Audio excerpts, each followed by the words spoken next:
Hello everyone, welcome to the Smart IAS Foundation. अभी हम discuss करेंगे 18 अगस्त 2025 का डेली करंट अफेयर्स। इसमें आज हम डिस्कस करने वाले हैं दो topic. First is India's S-N-P upgrade. India का एस-एन-पी अपग्रेड के ऊपर है। एस-एन-पी क्या है? What is S-N-P? Credit rating है, क्रेडिट रेटिंग के ऊपर होने वाला है। जीएस पेपर 2, 3 आईआर इकोनॉमी के लिहाज से इंपॉर्टेंट होगा। And the second is Rudrastra and dedicated freight corridor. Rudrastra के बारे में है, डेडिकेटेड फ्राइट कॉरिडोर के बारे में है। रुद्रास्त्र का नाम सुन के ये लग रहा होगा कि कोई वेपन होगा, बट वेपन नहीं है। ये एक रेलवे है, ये एक ट्रेन है जो कि फ्राइट गुड्स को कैरी करेगी। तो ये प्रीलिम्स के लिए भी हाईली इंपॉर्टेंट है, मेंस के लिए भी। फर्स्ट टॉपिक मेंस के लिए हाईली इंपॉर्टेंट है, देन प्रीलिम्स के लिए। ये ऐसा टॉपिक है सेकंड वाला कि आप अगले साल होने वाले प्रीलिम्स में इसको काफी हद तक चांसेस हैं कि ये क्वेश्चन आपको मिलेगा। इसके अलावा मॉडल आंसर्स, जो पिछले डीसीए में हमने क्वेश्चंस डिस्कस किए थे उनके, और अभी जो टॉपिक्स डिस्कस कर रहे हैं उनके प्रैक्टिस क्वेश्चन मिलेगा। जो भी वर्ड्स अगर आप सीखते हो, नए वर्ड्स, वोकेबलरी, जो भी आपके डिक्शनरी में इजाफा होता है, की वर्ड्स वगैरह का, आप कमेंट सेक्शन में बता सकते हो। तो फर्स्ट स्टार्ट करते हैं इंडियाज एस-एन-पी रेटिंग अपग्रेड। तो एक एक करके हम पॉइंट को समझते हैं। एस-एन-पी क्या है? तो एस-एन-पी एक कंपनी है। एस-एन-पी कंपनी है, कैसा कंपनी है या कैसा एजेंसी है? क्रेडिट रेटिंग एजेंसी है। ये ऐसा एजेंसी है जो क्रेडिट रे को रेट करता है। ठीक है। India's S-N-P upgrade. तो एस-एन-पी एक कंपनी है जो इंडिया को और बाकी वर्ल्ड की कंट्रीज को, वर्ल्ड की कंट्रीज क्या होंगी? सॉवरेन होंगी। तो सॉवरेन क्रेडिट रेटिंग देता है। सॉवरेन क्रेडिट रेटिंग देना ये इसका काम है। एस-एन-पी क्या अकेला ऐसा कंपनी है? नहीं। एस-एन-पी, मूडीज, फिच, ऐसे बहुत सारे कंपनीज हैं जो जो क्या करते हैं? क्रेडिट रेटिंग का काम करते हैं। अब ये क्रेडिट रेटिंग क्या होता है? जैसे देखो, पर्सनल क्रेडिट रेटिंग भी होता है, कंट्रीज का भी क्रेडिट रेटिंग होता है। पर्सनल क्रेडिट रेटिंग क्या होता है? फॉर एग्जांपल, आपका आपका जो सिबिल स्कोर होगा, सिबिल स्कोर, वो आपका पर्सनल क्रेडिट रेटिंग बोला जाएगा। कि आप अगर पैसा लेते हो बैंक से, ईएमआई पे कुछ लेते हो, तो आप चुका पाते हो कि नहीं, उसका प्रोबेबिलिटी क्या है, उसका पास्ट रिकॉर्ड क्या है, उसका चांसेस क्या है, उसके बेसिस पे आपका सिबिल स्कोर बनता है। आप अपने गूगल पे में जाके अपना सिबिल स्कोर चेक कर सकते हो। वैसे ही कंट्रीज का सिबिल स्कोर टाइप रेटिंग जो है, ये कंपनीज जो होती हैं वो देती हैं। और अभी इंडिया का जो क्रेडिट रेटिंग है वो इम्प्रूव हुआ है। जो एस-एन-पी देता है B B B minus score से, हमारा score B B B category में चला गया है। और 18 ईयर्स बाद ये चेंज किया है एस-एन-पी ने। 18 ईयर्स बाद इंडिया का स्ट्रॉन्ग इकोनॉमिक रेजिलियंस को देखते हुए, फिस्कल कंसोलिडेशन को देखते हुए और स्टेबल पॉलिसी आउटलुक को देखते हुए ये काम किया गया है। What is sovereign credit rating?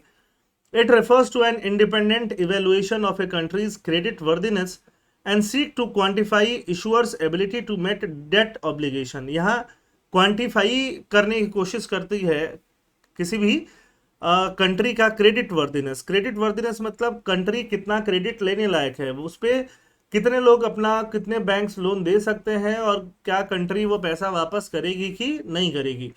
Major agency कौन है? एस-एन-पी, जिसके बारे में अभी हम पढ़ रहे हैं। फिच, मूडीज, डीबीआरएस, ये सब एजेंसीज में आती हैं। तो एस-एन-पी जो रेट करता है, हर हर इसका एजेंसी का अलग अलग रेटिंग सिस्टम हो सकता है। एस-एन-पी का जो रेटिंग है उसमें हम बी माइनस से लेकर के ट्रिपल ए तक इन्वेस्टमेंट ग्रेड रेटिंग होता है। ये आपको आगे मैं समझाने वाला हूँ। अब इश्यूज क्या है? There are concern over bias in the rating. जो रेटिंग ये एस-एन-पी या बाकी कंपनीज देती हैं वो रेटिंग बायस्ड होती हैं। They are more favourable for the western countries होती हैं। वेस्टर्न कंट्रीज के फेवर में ज़्यादा होती हैं, हमारे फेवर में वो रेटिंग क्या होता है? कम होता है। इंडियन गवर्नमेंट ने कई बार ऐसे प्रॉब्लम्स को साइट किया है कि हमारा रेटिंग और बेटर होना चाहिए बाकी कंट्रीज के कंपैरिजन में। Rating ceilings relate to the notion that a corporate issuer is not rated higher than the country. For example, India के अंदर अगर इंडिया का स्कोर बी है, इंडिया के अंदर टाटा है, रिलायंस है, ये लोग बाहर से रेट लोन लेना चाहते हैं, तो इनका भी रेटिंग बी ही रह जाता है, क्योंकि ये भी इस कंट्री के अंदर है, भले ही इनका क्रेडिट रेटिंग कितना भी अच्छा हो। तो ये सारा चीज़ जो है यहाँ पे इश्यूज के रूप में दिखाई देता है। देखो, ये रहा एस-एन-पी। एस-एन-पी ग्लोबल का ऑफिस कहाँ पे मिलेगा आपको? हेडक्वार्टर न्यूयॉर्क सिटी में मिलेगा, यूएसए में। आप वहाँ जा सकते हो, विजिट कर सकते हो, घूम सकते हो, देख सकते हो। Credit rating agency S&P global functions क्या है? Assign public rating for issuers of securities and loans. Securities के इशूअर्स के लिए, लोन के इशूअर्स के लिए पब्लिक रेटिंग देने का काम करता है। Provide private and confidential rating for internal benchmarking, private rating देता है और कॉन्फिडेंशियल रेटिंग भी देता है इंटरनल बेंचमार्किंग के लिए। Delivers analytical reports, analytical report देता है एनालाइज करके कि किस कंट्री में इन्वेस्ट करने से क्रेडिट का रिस्क कितना है, गवर्नमेंट का रिस्क कितना है, इंफ्रास्ट्रक्चर में इन्वेस्ट करने पे क्या रिस्क है, इंश्योरेंस सेक्टर में इन्वेस्ट करने पे क्या रिस्क है, पब्लिक सेक्टर में इन्वेस्ट करने पे क्या रिस्क है। कॉर्पोरेट ट्रांसपेरेंसी को और ज़्यादा इन्हेंस करता है, इन्वेस्टर कॉन्फिडेंस को इन्हेंस करता है, क्योंकि क्रेडिट वर्दीनेस बताता है ये। तो ये सब सारा इसका बेनिफिट और एम आप समझ सकते हो। S&P की बात करें, देखो S&P जो है, अब ये आप चार्ट देखो, चार्ट में जो लोएस्ट है यहाँ पे रेड लाइन के पास में, वो क्या है? S&P हम ये ब्लू वाला देख रहे हैं। ये अलग अलग कंपनीज का है, मूडीज का अलग है, फिच का अलग है, फिलहाल S&P का समझते हैं। S&P BBB माइनस पे इंडिया को रखा था, अभी कहाँ पे पहुंचा दिया है? BBB पे। तो दोनों लोअर मीडियम ग्रेड्स में ही आते हैं। ये रेड लाइन के ऊपर इन्वेस्टमेंट ग्रेड है कि कंट्रीज, इन कंट्रीज में कंपनीज या बाकी लोग इन्वेस्ट कर सकते हैं, यहां से रिटर्न उनको मिल जाएगा। इसके नीचे जो है ये जंक है। जंक मतलब यहाँ इन्वेस्ट कर दो, रिटर्न आने की गारंटी नहीं होगी इन कंट्रीज से। Non investment grade speculative, speculative मतलब कि हाँ स्पेकुलेशन कर लो, पैसा इन्वेस्ट करने के बाद आ गया तो आ गया, नहीं आया तो नहीं आया, वैसा। उसमें BB प्लस, BB माइनस, ऐसे करके D तक, जहाँ पे डिफॉल्ट होना एकदम काफी हद तक फिक्स ही है, वहां पे D कैटेगरी दिया गया है ना। तो ये इन सब कैटेगरी में आपको अफगानिस्तान वगैरह कंट्रीज दिखेंगी। यहाँ पे एकदम नीचे उसने BBB माइनस में इंडिया को रखा हुआ था, जो कि BBB किया है। और ये भी बोला है कि BBB प्लस तक जाना बहुत इजी है अगर इंडिया कुछ और रिफॉर्म्स कर लेता है। बट एक्चुअली हमें कहाँ देखना है? AAA में देखना है। ऑस्ट्रेलिया जैसे कंट्रीज AAA में दिखाई देंगी आपको, ठीक है। 2007 के पास ये अपग्रेड किया है और हमने बहुत सारा रिफॉर्म लेके आए। FRBM एक्ट जो बजट में आप पढ़ोगे, इंसॉल्वेंसी एंड बैंकरप्सी कोड जो आप पढ़ोगे, बैंकिंग में पढ़ोगे, GST तो आपको पता ही है। कॉर्पोरेट टैक्स में हमने रिडक्शन किया, कॉर्पोरेट टैक्स पहले 30% था, 22% तक लेके आए। प्रोडक्शन लिंक्ड इंसेंटिव स्कीम चलाया, फाइनेंशियल इंक्लूजन चलाया। तो इस वजह से हमारा रेटिंग जो है वो इम्प्रूव हुआ है। फॉरेक्स रिजर्व हमारा काफ़ी इम्प्रूव हुआ है, $650+ बिलियन। हमारा external debt to GDP ratio कम हुआ है। एक्सटर्नल डेट हमारा कितना है? 19%। तो ये 2024 का 5 का जो सर्वे है वो बोलता है, एक्सटर्नल मतलब बाकी कंट्रीज से लिया हुआ डेट। 19% भी आपको लगेगा कि ज़्यादा है, बट ठीक है। स्टेबल इन्फ्लेशन बहुत ज़्यादा नहीं है, स्टेबल है। India's pursuit for rating upgrade, हम बहुत पहले से एडवोकेट कर रहे हैं कि हमारा फंडामेंटल्स जो है काफ़ी अच्छा है, उस फंडामेंटल के बेसिस पे हमें अच्छा रेटिंग नहीं मिला हुआ। फॉर एग्जांपल, आपने टाइम से लोन चुकाया, टाइम से EMI भरे, फिर भी अगर आपका सिविल रेटिंग खराब हो तो आपको लगेगा कि आपके साथ अन्याय हो रहा है। तो इंडिया भी ऐसा बोलते आया है। इकोनॉमिक सर्वे ने क्रिटिक्स किया था 2020-21 में, does India sovereign credit rating reflects its fundamental? तो answer was no. Highlighted bias against emerging economies, government displeasure, repeated official statement argued that rating methodology favour developed economy. Rating की जो methodology होती है वो developed economy को favour करती है। And understate emerging markets strength, emerging market के strength को अंडरस्टेट करती है। अंडरस्टेट मतलब कम बोल के दिखाती है। कंपैरिजन विद पीयर्स, पीयर्स के साथ का कंपैरिजन है, India has stronger growth, external reserves and debt sustainability than some countries rated higher. हमारे पास ज़्यादा अच्छा ग्रोथ है, एक्सटर्नल रिजर्व मतलब बाहर की विदेशी मुद्राओं का रिजर्व है, और डेट सस्टेनेबिलिटी है। डेट को हम लेते हैं तो सस्टेनेबली रिपे भी कर देते हैं कंट्रीज लाइक इटली के कंपैरिजन में, बट इटली का रेटिंग हमसे बेटर है। रीजन बिहाइंड द अपग्रेड, अब अपग्रेड क्यों किया? क्योंकि हमने अपना फिस्कल डेफिसिट कम किया 9.2% से 4.4। डेट टू GDP रेशियो हम लोग कम करने वाले हैं, 50% तक जाएंगे। ये स्टेटमेंट आप याद रखो, अगर आप इस साल मेंस देने वाले हो तो ये आप मेंस में यूज कर सकते हो, चाहे बजट से रिलेटेड क्वेश्चन हो, चाहे फिस्कल कंसोलिडेशन से रिलेटेड क्वेश्चन हो। Current India's debt to GDP ratio जो है वो काफी ज्यादा है, 81% पे है, ठीक है। The central government of India is aiming for a decline in the debt to GDP ratio, और उसको 50% पे लेके आने वाली है, 50 प्लस माइनस 1%। कब तक? मार्च 31 2031 तक, मतलब फाइनेंशियल ईयर 2030-31 तक, ठीक है, यहाँ तक लेके आने वाली है। इन्फ्लेशन भी हमारा काफ़ी कम है, स्टेबल है, ग्रोथ भी 6.5%, जो लार्जर इकोनॉमीज के लिए अच्छा है। रीजन बिहाइंड द अपग्रेड, क्या रीजन है अपग्रेड की वजह से? एक्सटर्नल सेक्टर स्टेबिलिटी, हमारा एक्सटर्नल सेक्टर जो है वो स्टेबल है, बहुत ज़्यादा हम लोग इंपोर्ट नहीं करते हैं, करंट अकाउंट डिफिसिट हमारा स्टेबल है, जो भी हम इंपोर्ट कर रहे हैं तो वो बहुत ज़्यादा नहीं हो रहा है। रेमिटेंसेज रेजिलिएंट है, बाहर से पैसा हमें मिलते जा रहा है, जो लोग इंडियन बाहर रहते हैं। और सर्विस का एक्सपोर्ट, आईटी सेक्टर से है ना, एक्सपोर्ट हम काफ़ी करते रहते हैं, उसके वजह से हमारे पास फॉरेक्स रिजर्व बना रहता है। Structural reform, post Covid reform in taxation, taxation में हमने कोविड के बाद भी रिफॉर्म किया, जीएसटी के कॉम्प्लायंस को आसान किया, लेबर के लिए कोड्स लेके आए, मैन्युफैक्चरिंग पे इंसेंटिव दिया, एनर्जी ट्रांजिशन कर रहे हैं, पॉलिटिकल स्टेबिलिटी है, पॉलिसी में कंटिन्यूटी है। तो ये सब कुछ होने के बावजूद हमारा रेटिंग जो है पहले से और अच्छा होना चाहिए। 2006-7 से कंपेयर अगर किया जाएगा तो हमारा पर कैपिटा जीडीपी डबल हो चुका है, ग्रोथ रेट थोड़ा जरूर कम है, होलसेल इन्फ्लेशन बहुत कम है, रिटेल इन्फ्लेशन कम है, debt to GDP ratio almost same है, थोड़ा सा ज़्यादा है, कोविड की वजह से बढ़ गया था। और फॉरेक्स रिजर्व जो है, फॉरेक्स रिजर्व बहुत ज़्यादा बड़ा है, ठीक है। तो ये फैक्टर्स दिखाते हैं कि हमारा रेटिंग जो है वो और अच्छा होना चाहिए। Why credit ratings matter, credit rating क्यों मैटर करता है? अगर अच्छा क्रेडिट रेटिंग होगा तो बोरोइंग कॉस्ट कम हो जाएगा, मतलब हम जो लोन लेंगे उस पर इंटरेस्ट कम लगेगा, that is called lower borrowing cost. Global capital easily मिलेगा, सबको लगेगा कि वहाँ इन्वेस्ट करने से पैसा डूबेगा नहीं, तो लोग इन्वेस्ट कर पाएंगे। हमारे यहाँ जो भी वेल्थ फंड है या पेंशन फंड है, फॉर एग्जांपल आप नेशनल पेंशन स्कीम या कुछ भी ऐसा लेते हो तो आपका पैसा पेंशन फंड में जाता है, वो पैसा इन्वेस्ट होता है कंपनीज में। तो अगर हम लोग इन्वेस्टमेंट ग्रेड में रहेंगे तो बाकी कंट्रीज भी यहाँ पे इन्वेस्ट कर पाएंगी। कॉर्पोरेट सेक्टर को यहाँ पे क्या मिलता है? बेनिफिट मिलेगा, उनको भी लोन जो है वो कम पैसे पे मिलेगा, ठीक है। फॉरेन पोर्टफोलियो इन्वेस्टमेंट बढ़ेगा, current and micro economic stability बढ़ेगी, साइकोलॉजिकल सिग्नलिंग भी है जियो पॉलिटिकल वर्ल्ड में कि हम अच्छा कर रहे हैं, वर्ल्ड में इकोनॉमिक स्टेबिलिटी भी दिखाती है, ठीक है। इमीडिएट मार्केट रिएक्शन भी होगा, इमीडिएटली हमारा रुपया जो है थोड़ा सा स्ट्रांग हो जाएगा। लॉन्ग टर्म इम्पैक्ट में हमारा इंफ्रास्ट्रक्चर, ग्रीन एनर्जी, ये सब चीपर हो जाएगा, चीपर फंडिंग पे होने लगेगा, इन्वेस्टमेंट साइकिल हमारा और अच्छा हो जाएगा, इंडिया ग्रोथ स्टोरी जो है और बढ़िया हो जाएगी। पॉजिटिव स्पिल ओवर होगा, जैसे ही पैसा अगर कम इंटरेस्ट पे मिलने लगेगा तो आपको कम इंटरेस्ट पे मिलेगा, आप बिजनेसेस करोगे, आप एक्सपेंशन करोगे, आप कंजम्पशन करोगे, तो ओवरऑल इकोनॉमी में ग्रोथ ज़्यादा होगा।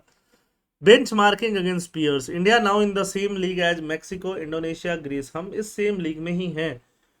Push towards joining higher rated emerging economies, Malaysia और पोलैंड, और ज़्यादा इनका रेटिंग जो है हमारा अच्छा है। अभी हम मैक्सिको के लीग में आ गए, इंडोनेशिया, सोचो इन मैक्सिको जैसे कंट्रीज से भी हमें पीछे रखा गया था। India's current position BBB, peers at the same level, Greece में जबकि इकोनॉमिक क्राइसिस आई थी तब भी, अब जाके हम उसके बराबर आ रहे हैं, सोचो बीबीबी प्लस है ना, अब इसके ऊपर क्या है? बीबीबी प्लस है, इसके हम कहाँ थे? बी बी बी माइनस में, फिर हम कहाँ गए? बी बी बी में, अभी फिर हम कहाँ जाने का सोच रहे हैं? बी बी बी प्लस में, बी बी बी प्लस में बोत्सवाना, देखो अफ्रीकन कंट्रीज हैं, इटली भी है, इनसे हमारा इकोनॉमी काफ़ी अच्छा है, तो हमें यहाँ तो होना ही चाहिए। ए टायर में देखो मलेशिया जैसे कंट्री हैं, तो हम एक्सपेक्ट कर रहे हैं कि हमें ए टायर में एंट्री मिले। जब सबसे हाईएस्ट रेटिंग है वो जर्मनी को है, डेनमार्क को है, कनाडा को है, ऑस्ट्रेलिया को है। Implication for India, rating shows India is considered a safe but not top tier investment destination, safe destination जैसा जरूर बताया जा रहा है। Upgrade puts India on stronger footing, but to move higher, हमें और अगर हायर मूव करना है, हमें अपना फिस्कल डेफिसिट रेशियो जो है less than 6% of GDP combined, state और सेंटर का कंबाइन करके लेस देन 6% ऑफ जीडीपी करना पड़ेगा, ग्रोथ ज्यादा रखना पड़ेगा, इन्फ्लेशन कम रखना पड़ेगा। व्हाट लाइज अहेड, प्रॉब्लम्स क्या है? फिस्कल कंसोलिडेशन का चैलेंजेस है।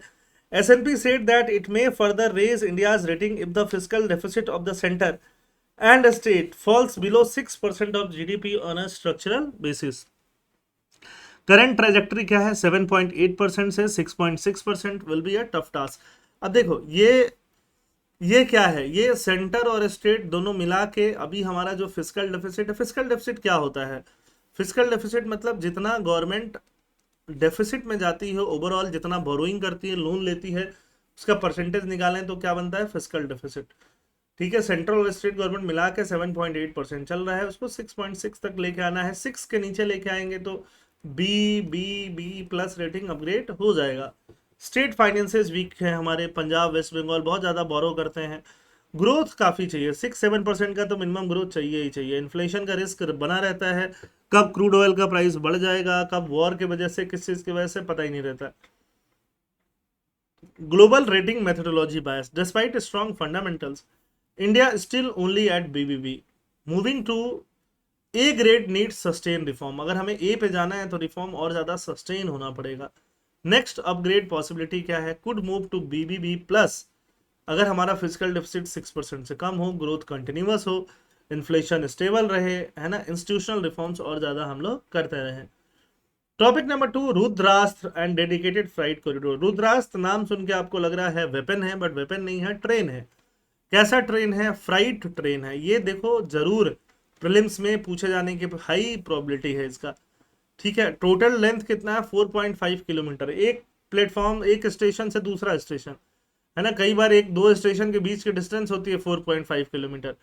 मतलब ट्रेन यहाँ से खुलेगी, दूसरे स्टेशन पे पहुंच चुकी है, बट पहले स्टेशन से निकली नहीं है। ठीक है, इतना बड़ा ट्रेन होगा, पूरे एशिया का सबसे बड़ा लॉन्गेस्ट फ्राइट ट्रेन है। तो क्या एक ही इंजन इसको खींचता है, नहीं, आगे 2 इंजन लगे हुए हैं और हर कुछ डब्बों के बाद इसमें इंजन लगे हुए हैं। इंपॉर्टेंट पॉइंट्स क्या है, Pandit Deendayal Upadhyay division of East Central Railway से इसको लॉन्च किया गया। ट्रायल सर्विस बिटवीन गंज खवा जो चंदौली में उत्तर प्रदेश में है और गढ़वा जो झारखंड में है उसके बीच चलाया गया। डिस्टेंस इसने 209, देखो रूट जरूर इंपॉर्टेंट होता है प्रीलिम्स के लिए, है ना, तो keep in mind the route important होगा, डिस्टेंस इंपॉर्टेंट होगा। 209 kilometre covered in 5 hours and 10 minutes. Engine कितने हैं, 7 engine, 2 at the front, 1 after every 59 bogies, बहुत सारे बोगी होंगे। लोड 72 टन्स पर वगन, 72 टन्स बहुत ज्यादा लोड है, largest freight load ever moved in one operation. The train ran on the dedicated freight corridor from Ganj Khawa to Sonnagar and then on the normal track to Garwa Road. ठीक है, Rudrastra Bharat longest freight train 4.5 kilometre long, ये अश्विनी वैष्णव साहब बताते हैं जो हमारे railway minister भी हैं। Dedicated freight corridor, dedicated freight corridor का मतलब क्या होता है, गुड्स कॉरिडोर, जहां पे ट्रांसपोर्टेशन हो सके गुड्स का, रेलवे गुड्स को ट्रांसपोर्ट कर सके। तो देखो एक ये है वेस्ट में और एक ये है ईस्ट में। वेस्ट वाला जो है मुंबई जवाहरलाल नेहरू पोर्ट ट्रस्ट, मतलब मुंबई से लेकर दादरी, दादरी यहाँ पे ये है दादरी, दादरी मतलब यूपी में, जो जस्ट दिल्ली के बगल में ही है। वैसे तो दिल्ली ही होना चाहिए, बट दिल्ली में कितना सामान उतारेंगे, तो दिल्ली के जस्ट बगल में दादरी में इसको रखा गया है। तो देखो ये वेस्टर्न, ये आपको रूट का पता होना चाहिए, और ईस्टर्न लुधियाना, ये भी दिल्ली से ही होके जाएगा, मतलब ऊपर पंजाब से पीछे से आएगा, पंजाब से लेकर के पूरा वेस्ट बंगाल तक को कनेक्ट करेगा। ये हमारे डेडिकेटेड फ्राइट कॉरिडोर हैं, ये ईस्टर्न फ्राइट कॉरिडोर और ये वेस्टर्न फ्राइट कॉरिडोर है। ठीक है, तो इसमें ये डेडिकेटेड है, मतलब इसमें पैसेंजर ट्रेन नहीं चल रही होंगी।